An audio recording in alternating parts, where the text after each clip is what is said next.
Assalamualaikum warahmatullahi wabarakatuh. Waalaikumsalam. Sahabat Ngaji Cerdas dan Donditan Channel. Ketemu lagi dengan saya Sepudin Anugrah. Sekarang Siapa? Nama siapa? Sepudin Anugrah. Baru tahu ya? Kok pelan-pelan sih lu ngomong? Aku tadi yang nyari saya kok. Taunya Asep aja juga. Alhamdulillah, sekian lama Purnama baru ketemu lagi kok ya. Syukur Purnama. Agak puitis dikit kok, karena ada yang rindu soalnya. Widih. Ada yang rindu nyari-nyari kok Dondi. Hah? Nyari gua? Siapa? Donditan. Udah dapat belum kabarnya kok? Apa sih? Ini ada yang nyari nih di WA. Kok Donditan? Tapi sebelum kita bahas ini dulu, saya mau mengucapkan selamat dulu nih ke Ko Dondi nih. Ya kan lu duluan. Woi. Ada yang nyalip. Woi, belum lah, ya. belum. Dikit lagi, alhamdulillah. Nanti gua nunggu tikungan nyalipnya. Ya, alhamdulillah sekarang channel Kodonditan sudah 1 juta subscriber. Insya Allah makin berkah, dakwanya makin lancar dan membawa banyak manfaat untuk umat. Amin. Gitu ya, baik umat Islam maupun umat-umat yang lain kok ya. Ya, insya Allah. Insya Allah. Tadi menyambung tadi yang kangen-kangen tadi kok. Apa sih? Siapa yang kangen? Soalnya ini saya sebut nama Donditan tuh banyak banget dalam satu video. Padahal video cuma 2 menit ini. Oh ya? Donditan gitu. Siapa? Ada yang kangen pokoknya. Dulu kan pernah kita naikin juga. Siapa? Oh, Saya belum mengenali begitu dalam karena rupanya iya. kayak perempuan tapi laki-laki. Laki-laki itu perempuan gitu. laki-laki itu. Laki-laki ya? mah, laki-laki. Videonya perlu kita lihat bersama atau gimana? Coba lu kirim dulu ke gua. Nah, ntar. Kirim. Donditan. Cuma 2 menit 20 detik nih kok ya. Dah. Hah? Udah kirim. Dah. Kan.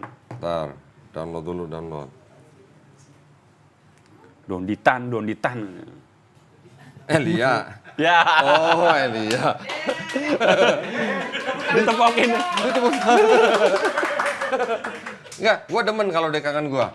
Ya. Karena banyak orang datang ke tempat gua bersahadat gara-gara Elia Miron. Masya Allah. Oh, bener. Hikmah ya. Jadi Bener. terima kasih saudara ya?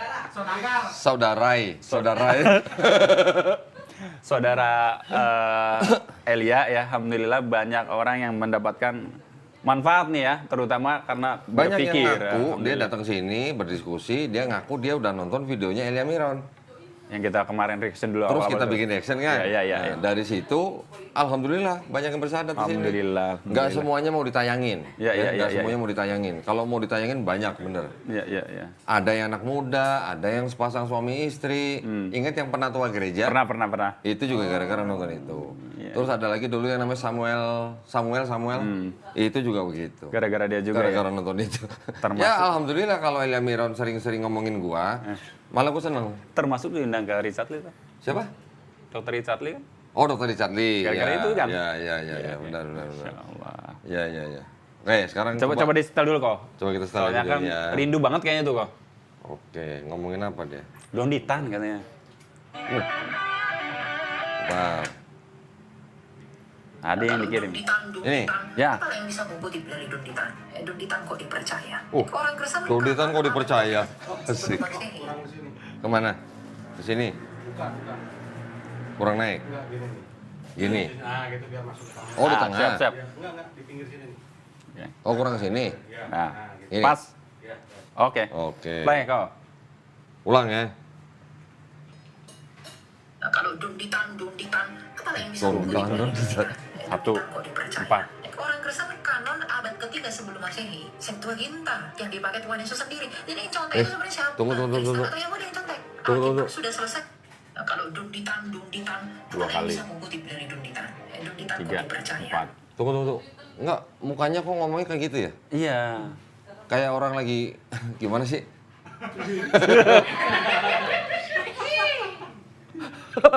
Enggak kok. Enggak, emang gayanya aja Iya, begitu iya. gayanya ya. Enggak boleh diejek Kita ya. kan nggak ngetahuin orangnya tapi karena Iya. ekspresinya. Oke. Enggak, gue cuman ketawa ekspresinya Iya, gitu iya, ya, bukan iya. ngeledek orangnya. Orang Kristen kanon abad ketiga sebelum Masehi, Orang Kristen kanon abad ketiga sebelum Masehi. Emang udah ada Kristen sebelum Masehi? Nah, ini ngawur ya. Abad ketiga Kristen udah punya kanon sebelum Masehi ya. Sebelum Masehi abad ketiga. Emang Kristen tuh kapan mulainya? Kristen itu baru ada ketika Paulus dan Barnabas dan pengikut-pengikutnya tinggal di Antioquia selama setahun baru disebut Kristen. Ya. Sebelum itu nggak ada orang disebut Kristen. Wah, ya oke, kita Coba terusin dulu ya. terusin dulu. Septuaginta yang dipakai Tuhan Yesus sendiri. Septuaginta Kristen. Septuaginta yang bikin bukan Kristen, yang nyusun bukan Kristen. Septuaginta diterjemahkan kira-kira tahun 270 sebelum Masehi yang memerintahkan Raja Ptolemy II di Mesir, di Alexandria, Mesir. Ya. Bukan orang Kristen, belum ada Kristen. Dengerin lagi. Jadi yang contek itu sebenarnya siapa? Kristen atau Yahudi yang contek? Nah, Kristen atau Atau Yahudi yang Yahudi. contek? Septuaginta itu dari mana? Septuaginta itu dari kitab yang disusun oleh orang Yahudi di tahun 450 sebelum Masehi. Berarti 450 sampai 270 berapa tuh? Berapa tahun? 450, 200 tahun, ya kira-kira 180 tahun. 180. Sebelum diterjemahkan ke Septuaginta, sudah ada kitab yang namanya Tanakh. Ini, gua ngomongnya sengaja gini, gua tegesin nih. Tanakh. Bukan tanah ya, Tanakh. Nah, T-A-N-A-C-H. Apa itu? Torah, Nevi'im, Ketuvim. Punya siapa? Emang punya Kristen? Bukan. Punya Yahudi. Yahudi lo ya? Ya. Kristen belum ada. Belum ada yang namanya Kristen nyusun Septuaginta, apalagi nyusun Tanakh. Terus ini. Ya. Kitab sudah selesai di akhir abad ketiga di Kartago, di dalam Alkitab sudah selesai di abad ketiga di Kartago. Kartago Mesir, Mesir. Di Afrika Utara kan maksudnya kan? Bukan di abad ketiga, abad keempat, akhir abad keempat, tahun 397 Masehi. Joni. Elia. Oh Elia. Oh, sorry, lupa gua pikir Joni. Nanti dikomplain lagi. Oh iya, kita lanjutin ya. yang ada perjanjian lama bahasa Yunani diterjemahkan oleh Hieronymus Santo Jerome menjadi ke dalam Latin itulah Itu Vulgata abad keempat, Elia. Oh, benar ya, bukan Joni ya. Ya. itu di akhir abad ketiga 600 Tuh. tahun setelahnya baru Yahudi Akhir abad ketiga. Ya, mengenal terus. kitab suci mereka Codex Alipo dan Leningrad dalam Konsili Yamnia itulah 66 kitab itu. Lalu yang contoh ini sebenarnya siapa? Kristen kah Yahudi? Nah itulah ya. Jadi kalau mereka bilang Kristen tuh mencontek-contek Alkitabnya orang Yahudi. Ketika Alkitab kami dikanonkan di abad ketiga, ada nggak orang Yahudi yang marah? Nggak ada, karena murid-murid Yesus yang pakai Septuaginta itu juga orang Yahudi. Murid Yesus, orang Yahudi pakai Septuaginta. Terus Yesus juga baca Septuaginta gitu. Ada nggak rabi Yahudi di dalam bait suci yang kedua nih, kan lagi bicara masa bait suci kedua nih. Ya. Ketika Yesus hidup itu masih ada bait suci yang kedua. Ada nggak rabi Yahudi baca kitab Septuaginta dalam bait suci? Ya nggak ada. Namanya rabi Yahudi pasti bacanya gulungan-gulungan Taurat. Bahasa Ibrani. Mana ada bahasa Yunani, apalagi Septuaginta. Rasul Paulus itu orang Yahudi, tapi dia kutip perjanjian lama untuk menginjili. Apakah ada yang marah? Apakah ada yang marah? Ada yang marah. Loh, sekarang kitabnya orang Kristen baru selesai itu di 397 Masehi, ya yang tadi dibilang di Kartago. Itu Kristen yang sudah istilahnya sudah berkembang. Kenapa berkembang? Karena sudah digandeng ke Kekaisaran Romawi. Ya. Sekarang kalau Kristen sudah digandeng sama Kekaisaran Romawi, Yahudi yang jumlahnya kecil, gimana kalah. marahnya? Nggak bisa. Lah gimana marahnya? Kristennya udah di belakangnya Kristen udah ada Romawi. Emang ada yang marah? Joni. Elia namanya, Mas Elia. Apa Elia Joni namanya? Bukan. Ya dengerin lagi. Kan tidak ada. Gitu. Oh, kan tidak ada. Tidak punya kitab. Yang memelihara Septuaginta itu orang Kristen. Orang Kristen kok. Yang memelihara Septuaginta orang Kristen. Nah, gini. Awal mula Septuaginta diterjemahkan itu kan 2 kali. Pertama kali dari tahun 270 sebelum Masehi. Pertama kali yang menerjemahkan adalah 72 rabi-rabi dari Yerusalem dibawa ke Alexandria. Yeah. 72. Karena buat dibuletin mungkin jadi orang sebutnya 70. Makanya disingkat jadi LXX. Yeah. Oke. Diterjemahkan ke dalam bahasa Yunani hanya yang 5 kitab Musa. Torah, Pentateuch, Kejadian, Keluaran, Imamat, Bilangan, Ulangan. Cuman 5 itu dulu. Baru kemudian yang Nevi'im dan Ketuvim diterjemahkan oleh orang-orang Yahudi juga. Tapi bukan yang 72 rabi-rabi itu. Yeah. Ya, ini tahap kedua.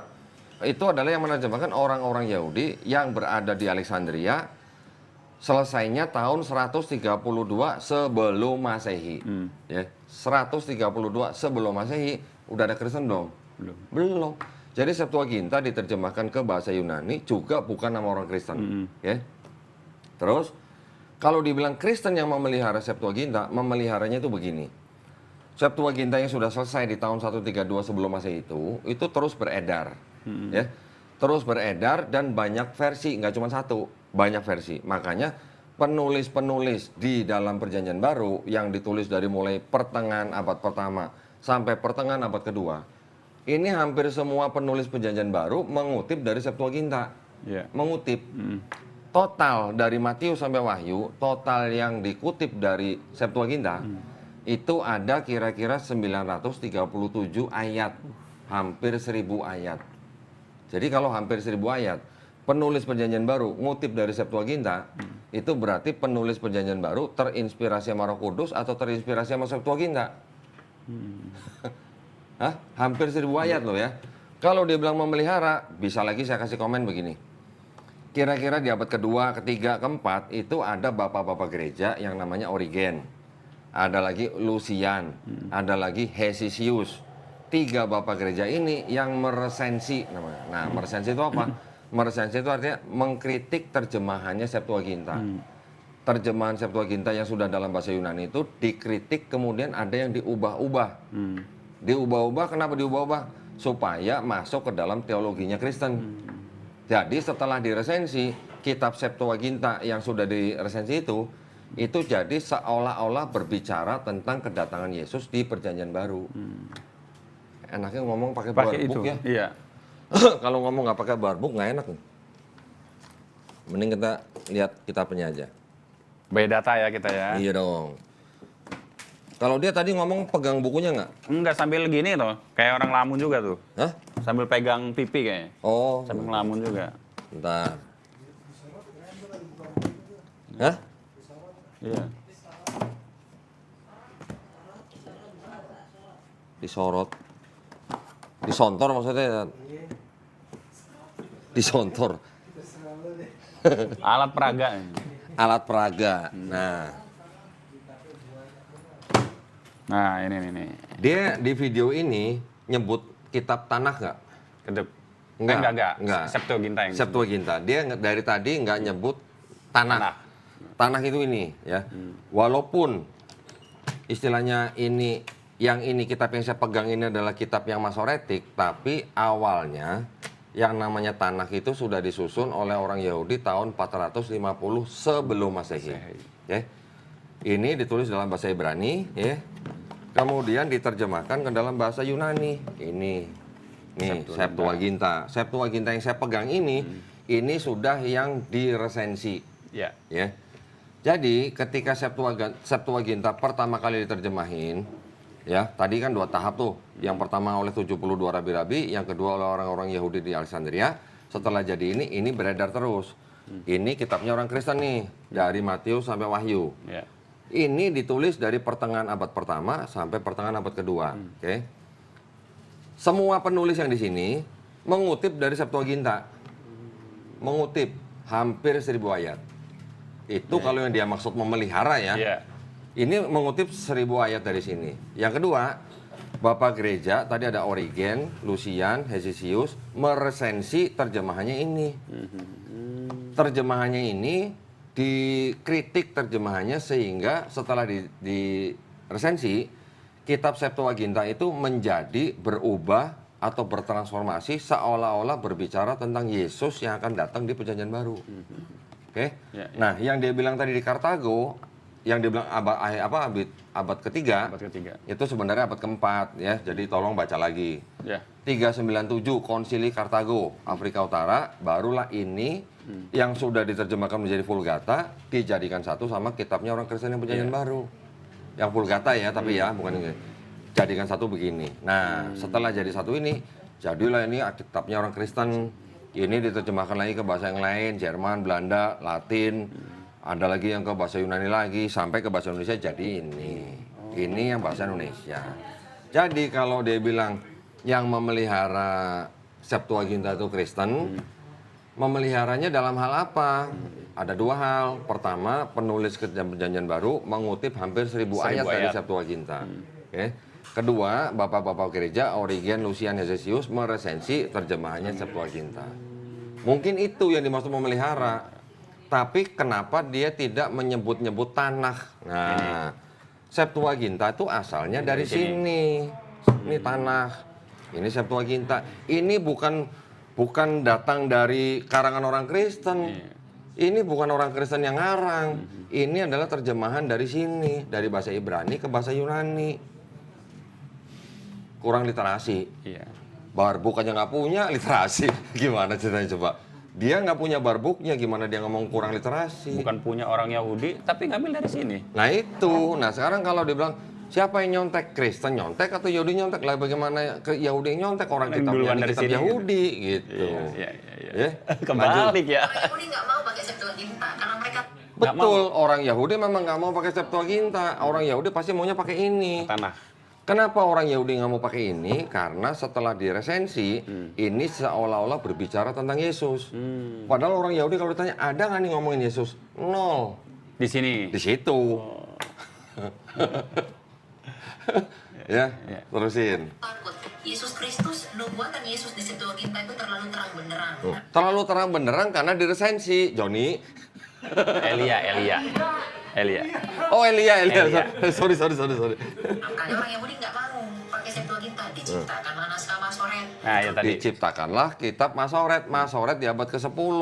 Bukan orang Yahudi menciptakan, tetapi itu adalah memang dari orang-orang Yahudi suku Masoret yang menulis ulang Ini. dari tanah yang tadinya nggak ada harokatnya, harokat lagi, nikut, ya, tanda baca. Iya. Yang tadinya nggak ada tanda baca, jadi dikasih tanda baca supaya orang di luar Yahudi bisa baca. Jadi Masoret itu bukan aslinya kitab orang Yahudi. Kitabnya orang Yahudi aslinya adalah tanah yang dia tidak sebutin dari awal. Nah itu yang di abad ke-10 tadi. Padahal yang lebih tua itu Septuaginta. Betul nih, anggap aja nih Masoret ya. Ini Septuaginta. Ini abad 10. Ini abad ketiga sebelum Masehi. Ini abad 10 Masehi, 3 sebelum Masehi. Lah ini abad Lebih awal ke-5 sebelum Masehi. Lebih awal lagi. Lebih awal ini. Yang ini kenapa nggak disebutin? Iya. Berarti kalau begitu, setelah ini dirubah-rubah terjemahannya, kemudian menjadi bagian dari kitabnya Kristen. Berarti kalau begini, Kristen yang nyontek Yahudi atau Yahudi yang nyontek Kristen? Kristen nanti. Beres. Ada lagi yang lebih pinter. Iya. Siapa? Siapa? Nih. Ada yang lebih pintar.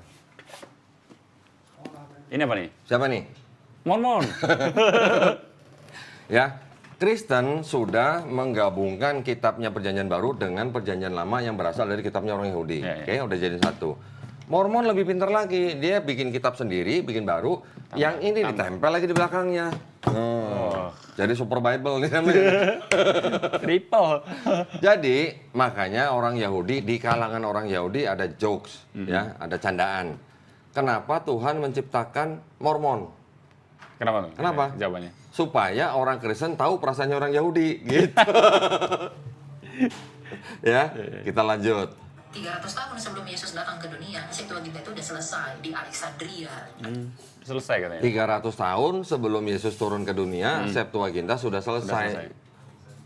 Selesainya 132 sebelum Masehi. Joni lagi. 300 tahun sebelum Yesus itu baru dimulai diterjemahkan. Selesainya 132 sebelum Masehi. Ya. Nah, waktu itu Yunani itu adalah bahasa lingua franca. Terus? Dunditan. Kalian bisa mengikuti. Dunditan. Coba ngomong, ini digabungkan ini, lalu Septuaginta diciptakan. Dia tidak tahu kapan penerjemahan, fase-fase penerjemahan Septuaginta. Oh. Dia sebutin nggak fase-fasenya? Gua tadi sebutin 2 kali fasenya. Ya, 72 rabi-rabi hanya 5 kitab Musa, selebihnya Nefim dan Ketuvim oleh orang-orang Yahudi di Alexandria. 2 fase. Dari 270 sebelum Masehi, selesainya 132 sebelum Masehi. Sampai rampung. Lalu yang dipakai Tuhan Yesus itu naskah apa? Masoret aja abad ke-10. Kok dipakai Yesus Masoret? Masoret abad 10 Masehi. Yesus abad pertama Masehi udah nggak ada. Yang dipakai Tuhan Yesus itu adalah Septuaginta yang yang dipakai Yesus Septuaginta. Ketawain dah. Ada ketawa dong, ada ketawa. Tadi dulu minum dulu. Kering ketawa dulu dari tadi. Jadi kubolak-balik ya. Sekarang gini deh, gampangnya. Yesus orang Yahudi tadi kan, Ya. bener, itu nggak salah. Murid-murid Yesus orang Yahudi, bener. Mereka kira-kira ngomong bahasa apa? Aramaik. Aramaik itu adalah bahasa di Palestina bagian utara. Ngomong bahasa Ibrani nggak? Iya pasti ngomong bahasa Ibrani. Kenapa? Karena di dalam ibadahnya orang Yahudi pasti pakai bahasa Ibrani. Emang ada ibadahnya orang Yahudi di dalam bait suci pakai bahasa Yunani?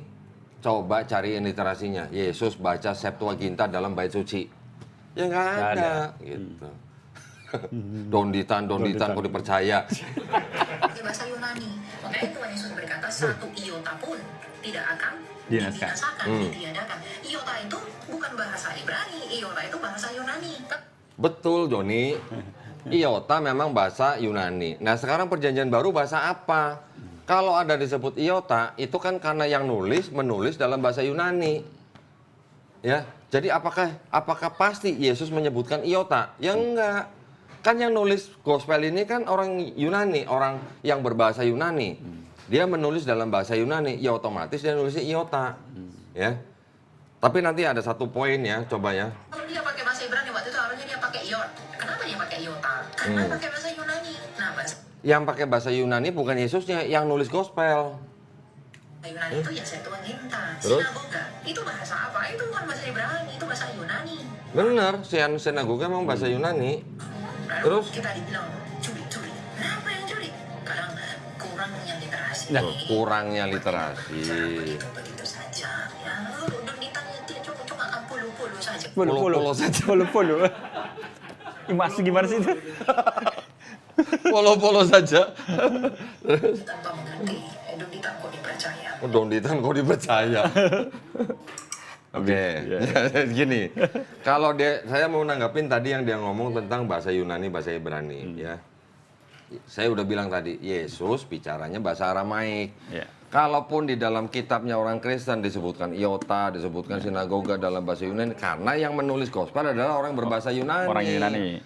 Sekarang kalau memang Yesus berbahasa Yunani, kenapa juga penulis ini nyebut di Matius dan di mana Markus yang di Matius Eli lama sabachthani. Emang itu Eli lama sabachthani emang bahasa Yunani? Bukan.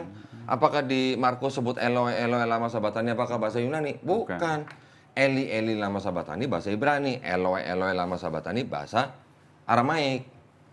Apakah Yesus yang ngomong bahasa Yunani? Itu hanya karena yang menulis gospel orang yang berbahasa Yunani. Yesusnya sendiri berbahasa Aramaik. Dan nggak mungkin Yesus yang orang Yahudi, yang dia berbahasa Ibrani untuk ibadah bahasa Aramaik untuk sehari-hari, baca kitab Septuaginta di dalam bait suci. Itu udah nggak mungkin. Gitu. Kecuali kalau orang Romawi baca kitab Septuaginta di istananya mereka, masih masuk akal, masih make sense.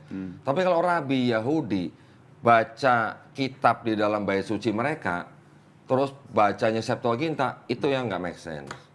Gitu. Donditan kok dipercaya. Donditan kok dipercaya. Tadi kan ngomongin literasi, ngomongin itu dan sebagainya. Kalau orang yang nggak tahu kok kayak begini. Kalau masih dia percaya. ngomong saya kurang literasi, kenapa dia nggak sebut tanah? Nah, harusnya dia sebut ini dulu. Iya. Oke, kalau dia sebut tanah, saya masih bisa ngikutin. Oh, ada urutannya, Septuaginta dari tanah ke Septuaginta. Sekarang kalau tiba-tiba dia ngomong Septuaginta, kitabnya orang Kristen yang sudah selesai di abad ketiga sebelum Masehi, ini bukan kitabnya orang Kristen. Yahudi. Kenapa Raja Ptolemy II memerintahkan untuk menerjemahkan Tanakh dalam bahasa Ibrani ke bahasa Yunani? Karena pada saat itu di Alexandria itu ada perpustakaan yang dianggap sebagai pusat ilmu pengetahuan dunia. Semua kitab ada di situ. Raja Ptolemy ini sebagai keturunan daripada Jenderal Ptolemy yang merupakan raja bonekanya Alexander Agung. Ya, ketika Alexander Agung mulai mengalahkan Persia dan menguasai daerah Mediterania, Raja Ptolemy yang menjadi dinasti di Mesir dia punya perpustakaan yang begitu banyak kitab, sumber ilmu pengetahuan, dia juga pengen punya ini tapi dalam bahasa Yunani. Nah, begitu. Jadi harus ada sumber yang awal. Septuaginta bukan sumber awal. Ini sumber awalnya. Sumber apa Septuaginta itu kitab terjemahan. Ya, terjemahan dari Tanakh yang asli.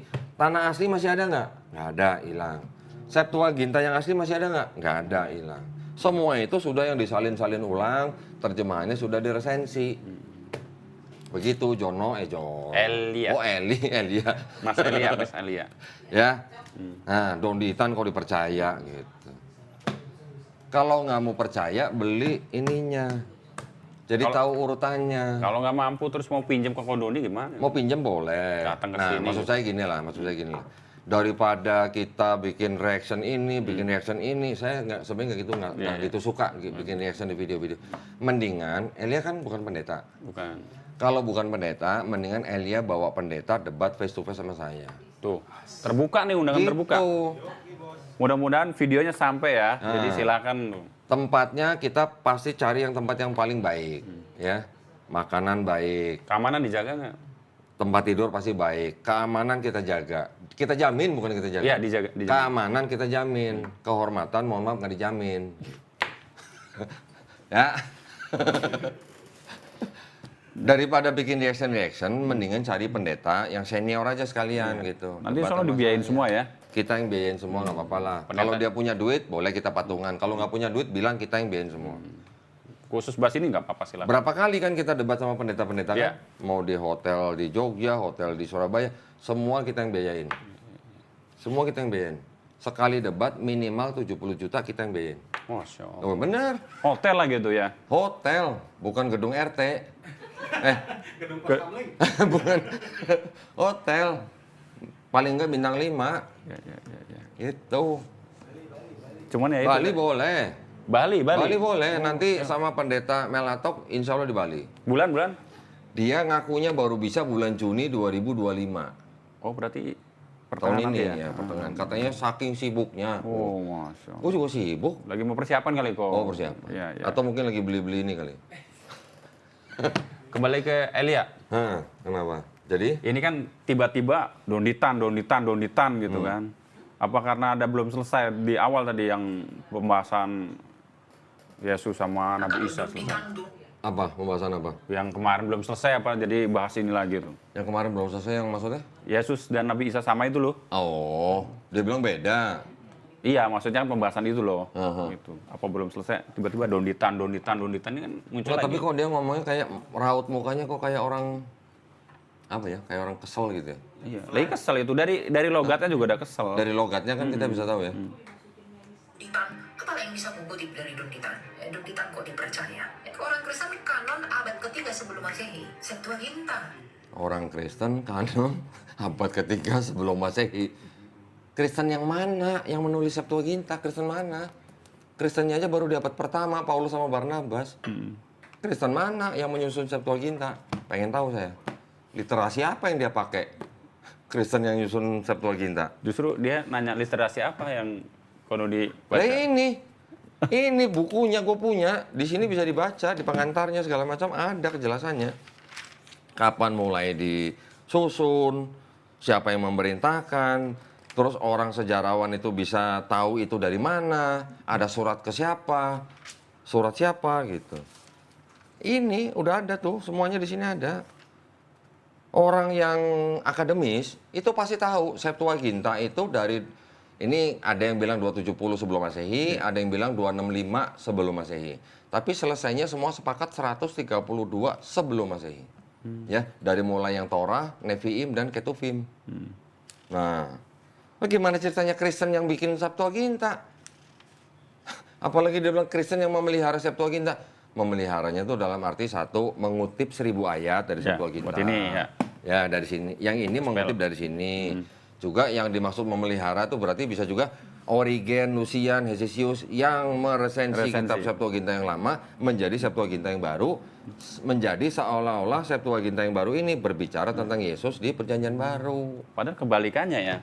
Iya, padahal yang nulis ini ngutip Ambil dari dari situ. sini. Iya. Ya udah nggak apa-apa. Ya kita perlu paling tidak kita perlu pertama nih mengapresiasi video dia. Iya. Ya, Keberaniannya juga. Ya mengapresiasinya apa supaya orang-orang yang di luar sana yang menonton kemudian bisa membandingkan dengan reaction saya, bisa membandingkan yang mana yang lebih masuk akal, bisa mengecek sendiri dari informasi ya dari semua literasi, by data, mau dari Google, mau dari mana, bisa riset sendiri yang lebih masuk akal omongan saya atau omongan Elia. Dan saya harus berterima kasih kepada Elia karena apa? Karena ketika dia bikin video tentang saya, ada aja orang datang ke sini berdiskusi dan bersandar. Masya Allah. Alhamdulillah. Alhamdulillah. Gitu ya. Wasilah. Wasilah. Nggak apa-apa. Ya. Apa lagi? Udah? Barangkali penonton yang sekitar ada 500-an penonton. Ada penonton di sini. Mau di Ada tepuk tangan. Nih, ada bintang tamu juga kan. Oh iya, ada bintang tamu. Tadi bahas tentang ini nih, Tanakh, Septuaginta, terus Fit, Gospel. lu tadi ngerti nggak Fit? Gua jelasin Fit. Oh. Ini Mormon loh. Mormon itu salah satu denominasi yang membolehkan istrinya lebih dari satu. Iya. Bener nggak kok? Benar.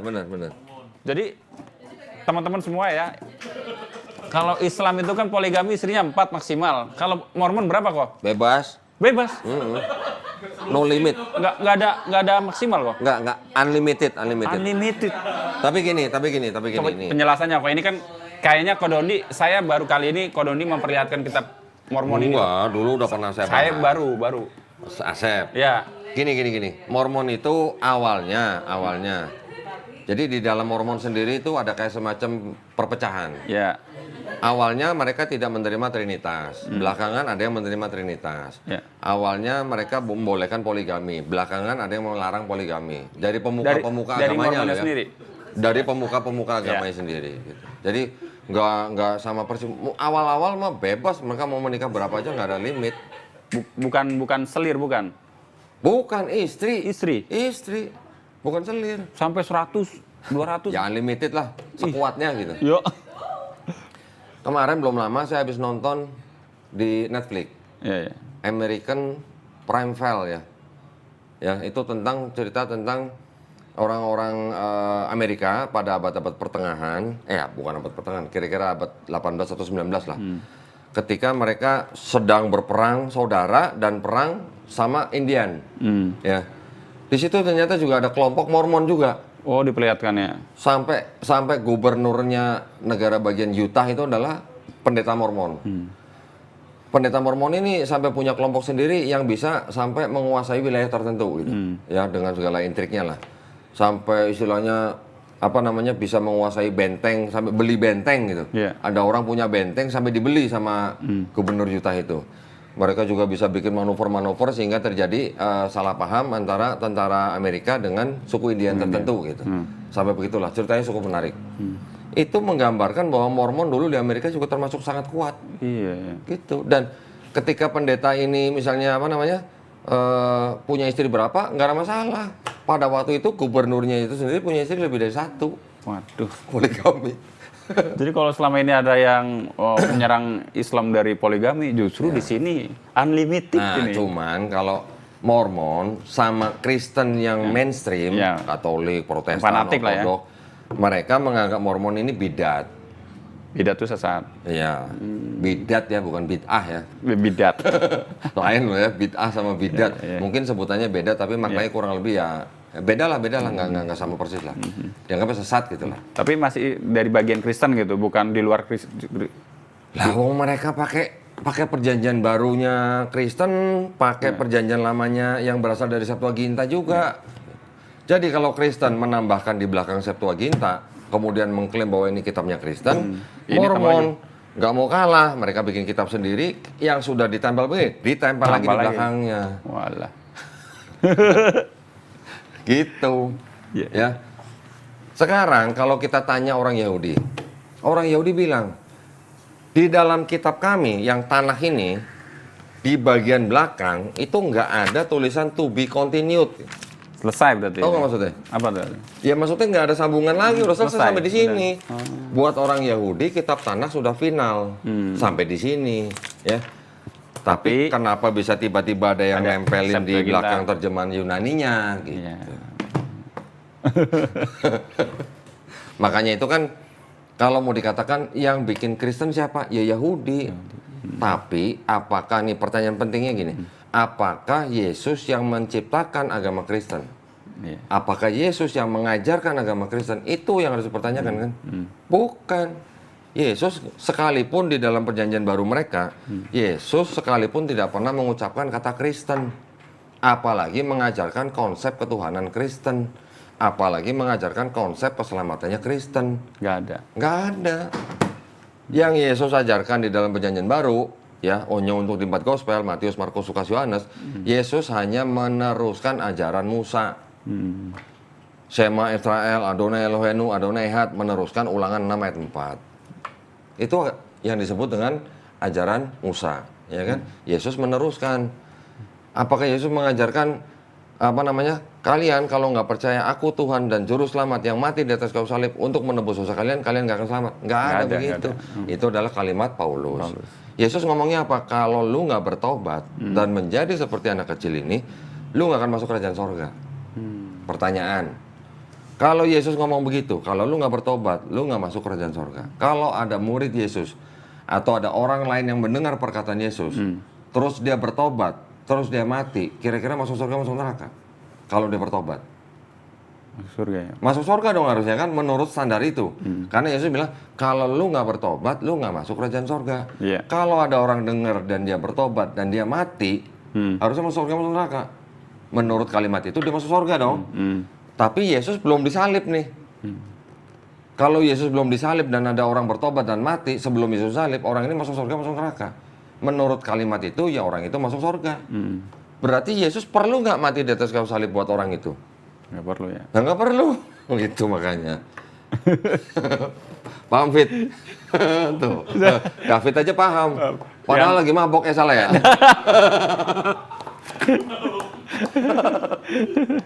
Oke, gitu maksudnya. Baik kok, kembali ke Elia sebelum kita tutup ya. Barangkali mungkin nanti sampai juga nih videonya, mudah-mudahan. Satu lagi deh, pesen deh, ditegasin ke beliau. Pesan ditegasin apa? Sering-sering bikin konten tentang gua, ya iya. gitu aja. Nanti banyak yang sadat ya, insya Allah ya. Biar banyak yang datang ke sini berdiskusi bersahadat gitu. Saya tunggu ya gitu. Tapi tadi tawaran tadi terbuka ya, bener itu serius ya. Yang mendatangkan debat. iya. Bener. Bener. Dia kan bukan pendeta setahu saya. Iya. Walaupun dia mungkin apologetika atau Apalah itu banyak argumen atau banyak bikin konten, monggo. Tapi kalau bukan pendeta, tolong bawa pendeta yang senior kalau bisa. Karena standar Kodondi mau debat harus dengan pendeta. Nanti debat face to face sama saya, mau 2 lawan 2 atau Ya, mau 2 lawan 1 atau mau 2 lawan 2, itu Silakan. bisa diatur ya. Nanti kita dikasih kesempatan bicara yang sama, ada moderatornya, bahkan gue udah punya timernya. Bikin kemarin prototipe itu ya. Bikin 2 kali gue bikin timer ya. Juga disiarkan langsung di YouTube. Ya. Jadi nggak Jadi ada fair, istilahnya edit-editan nggak ada. Fair pokoknya lah. Fair, semuanya harus fair. Ya, Dan makanya- dibiayai. Hah? Dan dibiayai juga insya Allah. Dan kita yang bayarin. Kalau dia nggak punya duit, kalau dia punya duit patungan dong.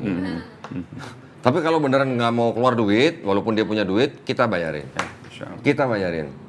Tinggal kirim email ke dondi.tan@gmail.com. Oke. Ya, @gmail.com.empeng. Kan dot. Udah agak malam, agak ngelag ya. dondi.tan@gmail.com. Nggak pakai empeng. Oke, gitu saya. Ya. Masya Allah, kalau tadi karena acara makan-makan ya, Nah, tenaganya udah kekuras juga. wih, Insya Allah. ngapain emang? Kayak suruh nyangkul aja. Terima curhatan soalnya banyak orang. Oh, terima curhatan. Ya. Masya Allah. Sekali lagi terima kasih kok ya. Nanti Sama-sama. sering-sering ya kalau saya nanya nanti ada yang kirim-kirim donditan gitu. Nanti saya kesini lagi ntar. Siapa tahu Boleh. ada ahli-ahli yang lain kan kita Boleh. tidak menutup kemungkinan. Apalagi Boleh. sekarang subscribernya sudah 1 juta. Ya, Jadi mungkin kita harus bertanggung jawab dengan subscriber kita. betul itu amanah kok. Betul. Insya Allah. Ya, mohon doanya juga buat para pemirsa. Terima kasih banyak atas dukungannya sehingga channel Donditan bisa mencapai 1 juta subscriber. Tapi bukan niat saya, bukan tujuan utama saya untuk mencari jumlah subscriber. subscriber. Bukan. Yang saya cari adalah view. View. view ya. Kenapa? Bukan karena AdSense, karena kita berharap supaya Tersampaikan. dakwah kristologinya makin tersebar. Insya Allah. Ya.